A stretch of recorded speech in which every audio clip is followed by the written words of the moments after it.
एक गधा भी प्रधानमंत्री बनने का कुछ सपना देख सकता है। सपना देखने के लिए किसी को मना नहीं है, तो जिसको भी देखना हो वो देख सकते हैं। एनडीए एनडीए एनडीए, आप इंडिया क्यों बोल रही है मैडम? वो इंडिया है क्या? वो I dot N dot D dot है, जिन्होंने इंडिया को डॉट डॉट में बांटने का काम किया है। कैसे आप बोल सकते हैं उनको इंडिया? कांग्रेस वालों, थोड़ी तो शर्म खा जाओ। अपने साथियों का साथ छोड़ दिया, कम से कम इतने गंदे आरोप हमारे आदरणीय मोदी जी पर तो ना लगाओ। बारात अच्छी सजाई है, दूल्हा की पता नहीं कौन सा दूल्हा बनेगा। राघव चड्ढा कहते हैं मैं क्रांतिकारी हूँ, संजय सिंह कहता है मैं क्रांतिकारी हूँ, केजरीवाल कहता है मैं क्रांतिकारी हूँ। अरे भैया तुम क्रांतिकारी हो तो मोदी जी कौन है? राम वो है जो गाय को पूजा करते हैं और रहीम वो है जो गाय को काटते हैं, तो वो तो पहले से ही अलग है। कायदे में रहोगे तो फायदे में रहोगे, 100 की सीधी बात है। 2000 में कौन, एनडीए या फिर इंडिया? जो 2024 में मेरा सीधा सा आंसर रहेगा, नरेंद्र मोदी जी का कोई तोड़ नहीं है, कोई टक्कर नहीं है। भारतीय जनता पार्टी 101% आने वाली है, और आप बच्चे से भी पूछ लेंगे उसका जवाब बच्चा भी दे देगा। तो ये तो प्रश्न ही नहीं है। प्रश्न ये है कि 2029 में कौन आएगा। आदरणीय योगी आदित्यनाथ जी 2029 में भारत की राजगद्दी संभालेंगे, और उसी दौरान इस राष्ट्र को हिंदू राष्ट्र हम घोषित करवाएंगे। लेकिन जिस तरीके से विपक्ष कह रही है कि लोकतंत्र खतरे में है, हमें देश को बचाना है, इसलिए इंडिया को लाना है। विपक्ष कह रही है कि लोकतंत्र खतरे में है। अभी अगर लोकतंत्र इतना खतरे में होता तो कर्नाटका में कांग्रेस कैसे जीती, हिमाचल प्रदेश में कांग्रेस कैसे जीती? अगर लोकतांत्रिक तरीके से इलेक्शन नहीं हो रहे हैं तो कांग्रेस अपनी उन स्टेट्स में कैसे जीती? पूछता हूं मैं विपक्षियों से। कोई लोकतंत्र खतरे में नहीं है। इनकी जो अय्याशी थी, इनका जो जुर्म था, इनका जो घमंड था, इनका जो जीवन था, अब ये गलत जीवन, एंटी हिंदू जीवन, एंटी इंडियन जीवन, विदेश में जो मस्तियां करते थे, सैफई महोत्सव होते थे, अब ये खतरे में है। ये खतरे में है, लोकतंत्र खतरे में नहीं है। देश के कांग्रेस के राहुल गांधी है, वो भी प्रधानमंत्री बनने का सपना देख रहे हैं। कांग्रेस कह रही है कि 2024 में राहुल गांधी प्रधानमंत्री बनकर आने वाले हैं। देखिए, अब इसका जवाब मुझसे बेहतर ये भाई आपको दे सकते हैं।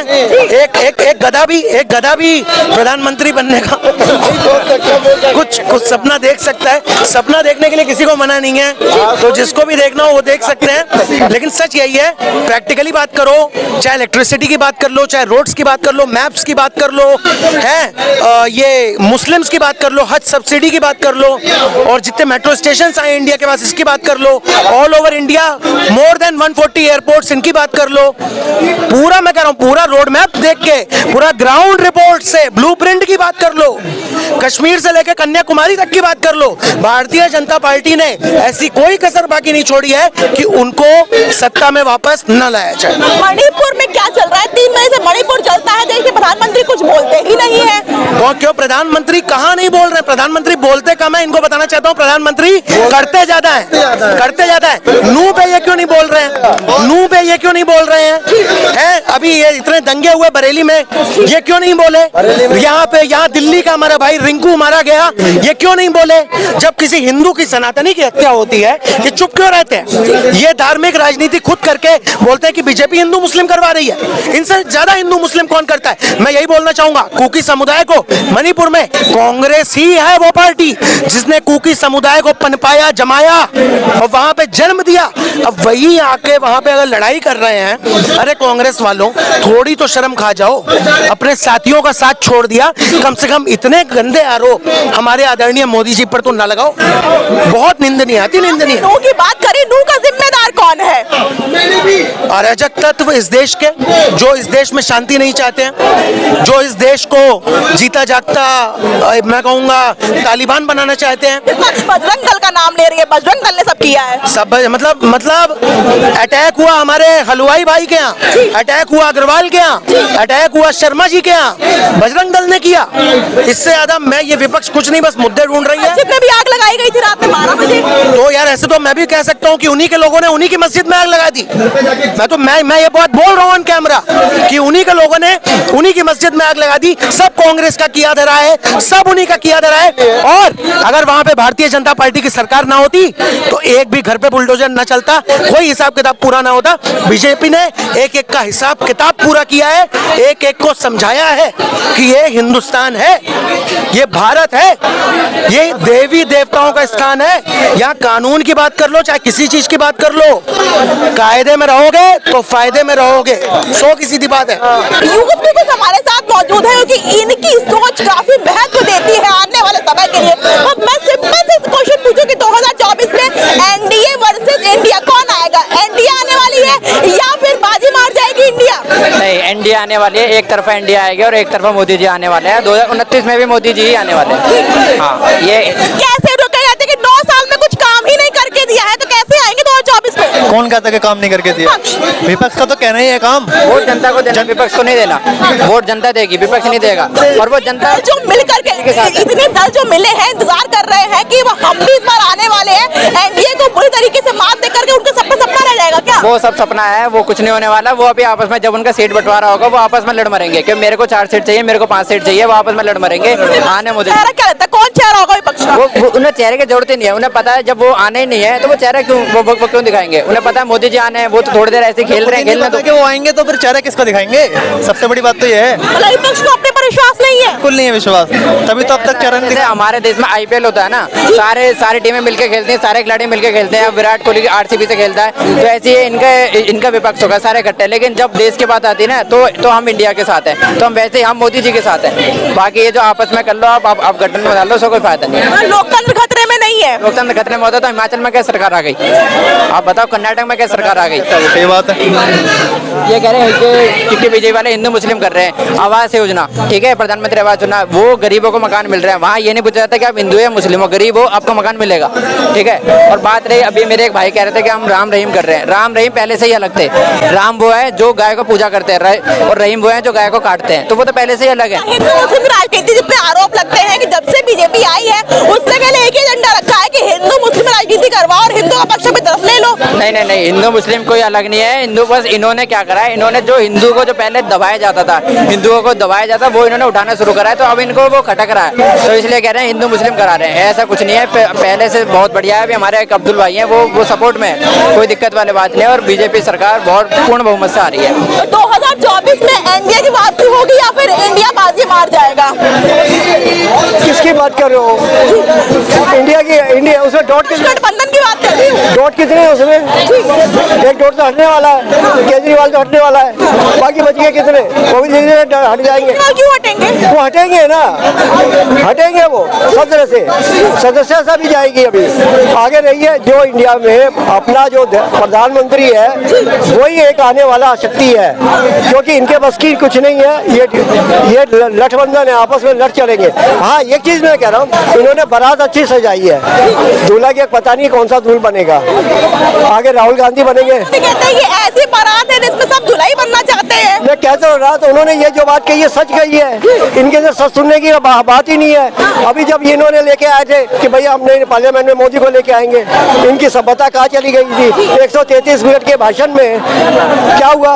मोदी का भाषण नहीं सुन पाए पूरे, क्योंकि हजम नहीं हुआ इनको। मणिपुर पर बोला ही नहीं, 1 घंटा बोले, मणिपुर बोला ही नहीं। मैडम, हर चीज का एक step by step prime minister होता है। ये 5 मिनट का भाषण नहीं होता प्राइम मिनिस्टर का। और वो भी कितनी सीटों के अंदर? सारी पार्लियामेंट में सारे बैठे हुए थे, MP है, राज्यसभा के, लोकसभा के भी। हर मेंबर को हर चीज की बतानी थी, ताकि इनके दिमाग खुल गए थे। दिमाग खुल गए क्या, इनके स्क्रू ढीले हो चुके थे, ये उठ के सब भाग गए थे, क्योंकि इन्हें बनिए।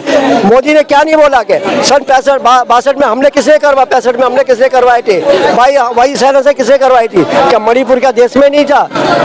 मणिपुर देश में नहीं था, आज में भी। और वो वहाँ पे जिस तरह चल रहा है, और आज जितना बड़ा संज्ञान मोदी ने ले रखा है, अपने राजस्थान की क्यों नहीं बात करी इन्होंने? समझे ना, छत्तीसगढ़ की क्यों नहीं बात करी है?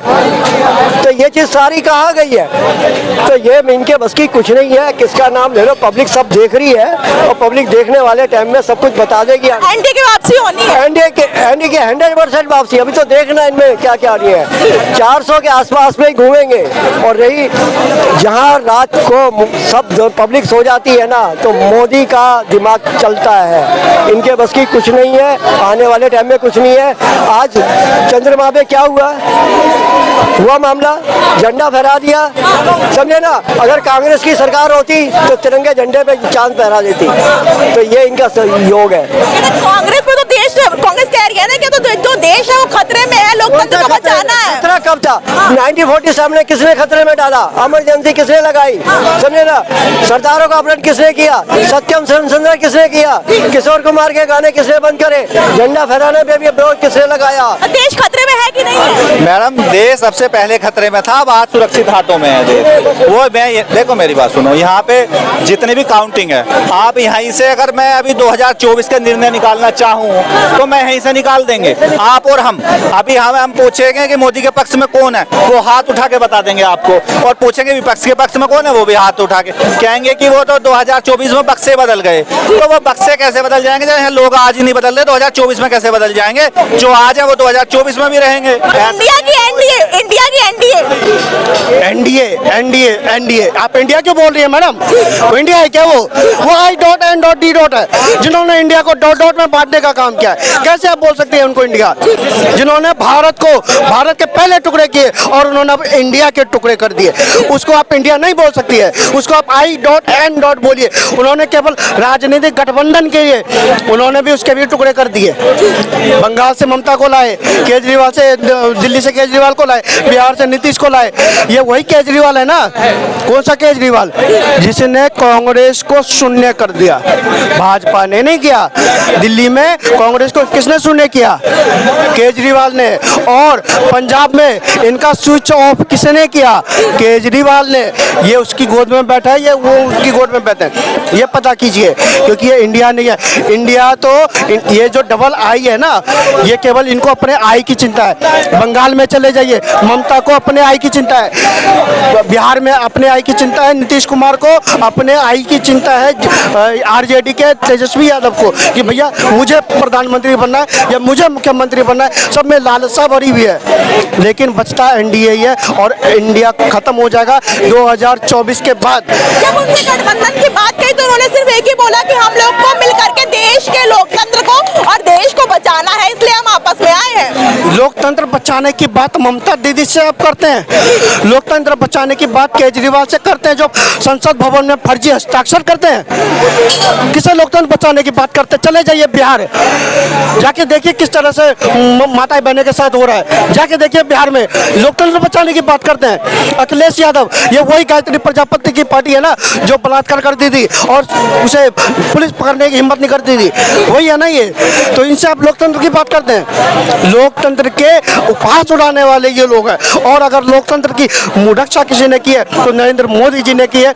2014 के बाद भारत का परिवेश बदला है।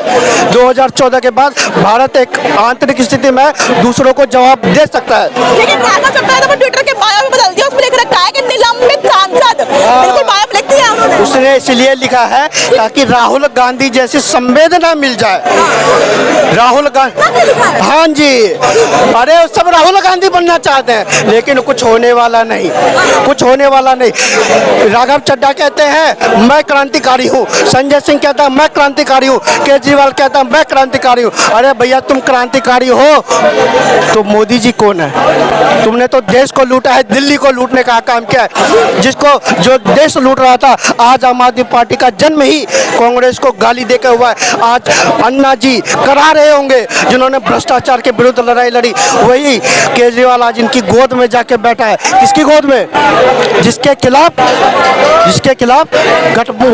धरना प्रदर्शन किया था भ्रष्टाचार के विरुद्ध में, और आज उसी भ्रष्टाचारी की गोद में जाके बैठा है। तो ये वही जो भ्रष्टाचारी की गोद में जाके बैठेगा वो सबसे बड़ा भ्रष्टाचारी सिद्ध होगा। ये केजरीवाल ने सिद्ध कर दिया है। लेकिन नरेंद्र मोदी देश प्रधानमंत्री है, वो मन की बात तो इतनी करते हैं, देश की बात भी कर ले तो थोड़ी बहुत तो। मन की बात में किसकी बात करते हैं? ये चाहते हैं कि मन की बात में विपक्ष की बात करें। क्यों करें भाई विपक्ष की बात? मन की बात में होती है किसानों की बात, मन की बात में होती है जवानों की बात, मन की बात में होती है युवाओं की बात, मन की बात में होती है जो बच्चे स्कूल जा रहे हैं उनकी बात होती है, मन की बात में होती है जो गरीब माएँ हैं जो धुएं में पहले रोटियां बनाती थी उनकी बात होती है। 2024 में किसकी वापसी होनी है, एनडीए या फिर इंडिया? एनडीए। क्यों? काम क्या काम किया? तो कहती है 9 साल में तो कुछ काम ही नहीं किया है। कौन कह रहा है?